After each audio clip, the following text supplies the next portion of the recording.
There's lots of questions from reporters coming during today's Pentagon briefing, which is what you've been listening to. But before today's update, there was a joint statement released from the FBI, the FAA, Defense Department, and Homeland Security, attributing all of these drone sightings to commercial, hobbyist, and law enforcement drones, as well as manned fixed-wing aircraft, helicopters, and stars mistakenly reported as drones. The agencies don't believe they're dangerous or pose a threat to national security, but they are asking the public not shoot them down due to a risk of injury. So I'd like to bring in the former chief of the FBI counter-drone unit, Robert D'Amico. Robert, thank you for coming back, talking to us about this.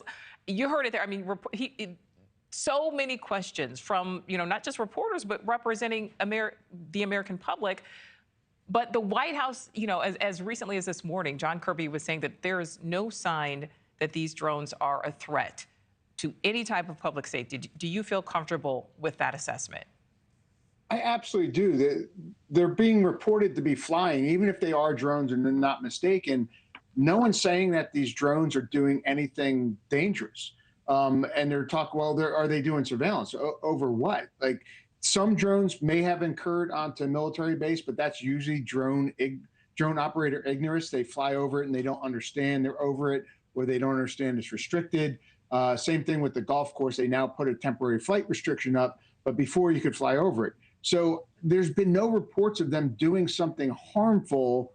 So I think you can go safely with that comment. But there is a mix-up, I think, of manned aircraft and drones, and I think there's more drones in the mix now because of curiosity.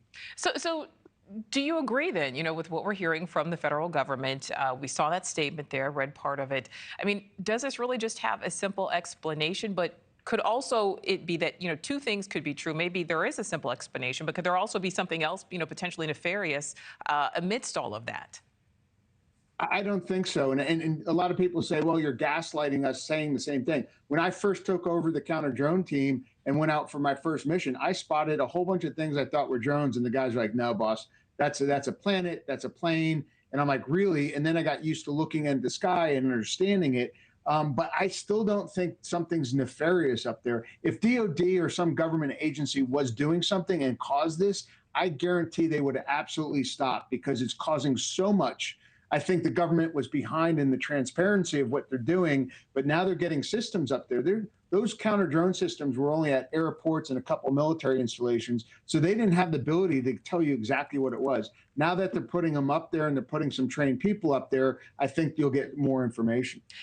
Thanks for watching. Go to joinnn.com to find NewsNation on your screen. And don't forget to click the red subscribe button below to get more of NewsNation's fact-driven, unbiased coverage.